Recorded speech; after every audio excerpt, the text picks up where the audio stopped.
Assalamualaikum guys. Madam nak share dengan you guys suplemen yang anak-anak I amalkan. Macam kita tahu Zahara this year nak SPM bulan 11 ni. It is Mindtropic daripada SKB. Dia merupakan suplemen di mana sangat-sangat membantu untuk anak kita fokus belajar, mudah faham, and then sangat bagus untuk mereka ingatan tu lebih tajam. So dengan bahan-bahan yang sangat premium, okay, kalau you guys tengok dekat sini, sangat-sangat banyak sangat testimoni, okay, yang telah berjaya ya, anak-anak skor A untuk SPM, ada yang dapat 10, 9, ada yang dapat 11 A.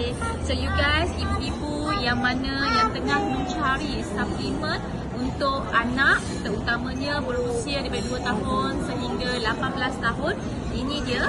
This one Mindtropic untuk 12 ke atas ya, 12 tahun ke atas. So Madam sangat sarankan untuk ibu amalkan Mindtropic daripada SKB.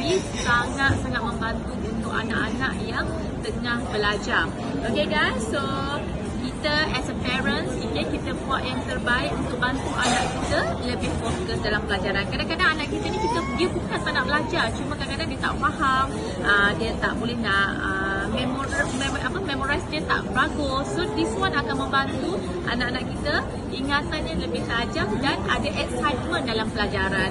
So you can dapatkan daripada usahawan-usahawan SKB di seluruh Malaysia.